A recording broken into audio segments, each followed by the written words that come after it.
बिस्मिल्लाहिर्रहमानिर्रहीम। अस्सलाम वालेकुम। उम्मीद है आप सब लोग खैरियत से होंगे। अल्लाह पाक आप सबको अपनी हिफ्ज़ व ईमान में रखे, आमीन।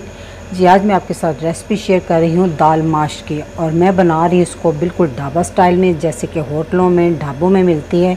बिल्कुल ओरिजिनल रेसिपी है। तो रेसिपी शुरू करने से पहले जो लोग मेरे चैनल पर नए हैं, काइंडली वो सब्सक्राइब करें, साथ में बेल के बटन को ज़रूर दबाएँ ताकि मेरी हर नई वीडियो सबसे पहले वो देख सकें। तो जी शुरू करते हैं। दाल माश बनाने के लिए मैंने उसमें ली है दाल माश की, तो ये बग़ैर छिलके वाली मैंने ली थी, और उसको पकाने से 3 घंटे पहले चुनकर मैंने भिगो दिया। ठीक है, तो 3 घंटे के बाद फिर मैंने इसको पानी से अच्छे से वॉश कर लिया। दाल बहुत अच्छे से भीग गई है, और दाल मैंने ली है 250 ग्राम, यानी कि 1 पाव। ठीक है, तो अब हम सबसे पहले इसको बॉईल करेंगे। दाल को बॉईल करने के लिए मैंने पानी चूल्हे पे गर्म होने के लिए रख दिया था। तो पानी जैसे ही नीम गर्म हो या गर्म हो जाए तो इसमें हम डाल देंगे दाल, और इसमें डाल दूँगी 1 टीस्पून नमक, और इसको अच्छे से हिला दें। और दाल को अब आपने उस वक्त तक बॉईल करना है कि ये तकरीबन गल जाए। ठीक है, लेकिन ओवर कुक ना हो, कि ज़्यादा गली ना हो, खड़ी खड़ी भी हो और गली गली भी हो। जी, तो दाल को पकते हुए 15 से 20 मिनट हो गए हैं, तो अब हम इसको चेक कर लेते हैं।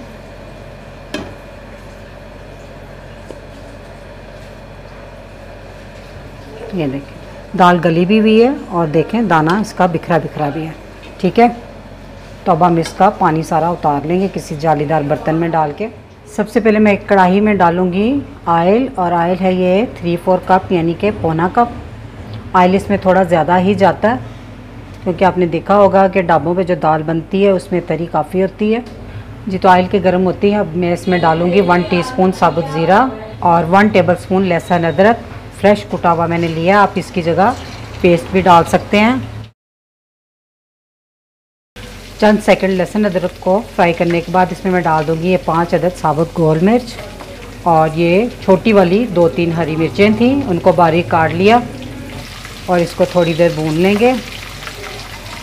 लहसुन अदरक का हल्का सा गोल्डन कलर होने के बाद इसमें मैं डाल दूँगी 2 मीडियम साइज़ के टमाटर लिए थे, उसकी मैंने पेस्ट बना ली।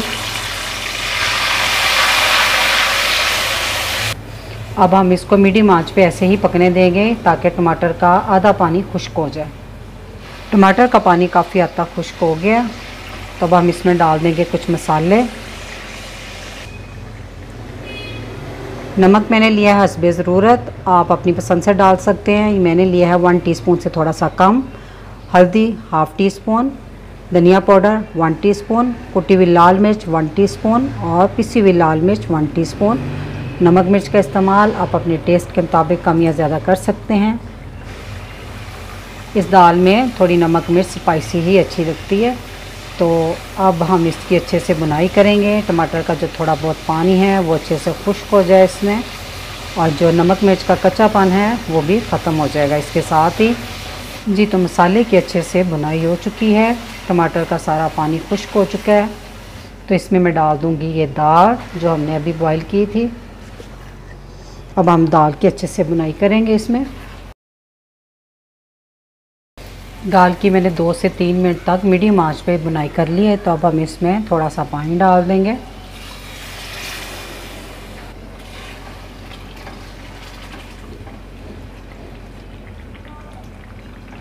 आधा कप मैंने पानी डाला है। ठीक है, अगर आप पानी नहीं भी चाहते तो मत डालें। जब मैंने उसकी बुनाई की है तो उस पर भी आप फाइनल कर सकते हैं, लेकिन पानी मैंने इसलिए डाला कि थोड़ी देर दाल इसमें पकेगी तो जो मसाले हैं उनका फ्लेवर दाल में अच्छे से आ जाए। ठीक है, तो अब हम इसको इसी तरह पकाएंगे खुला ही थोड़ी देर तक। तो ये पानी थोड़ा सा खुश्क हो जाएगा और ऑयल छूट के सारा ऊपर आ जाएगा।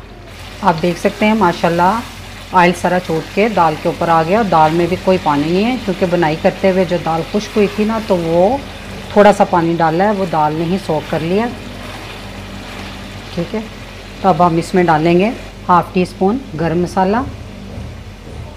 इसको मिक्स कर दें अच्छे से।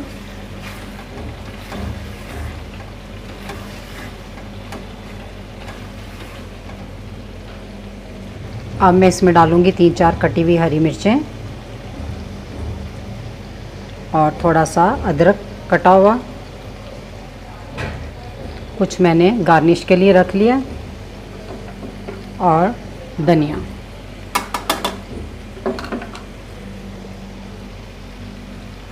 इसको अच्छे से मिक्स कर लें। चूल्हा मैं अब बंद कर देती हूँ। अब हम इसे डिश में निकालते हैं। माशाल्लाह से बहुत ज़बरदस्त रेसिपी है, इस रेसिपी को ज़रूर ट्राई कीजिएगा।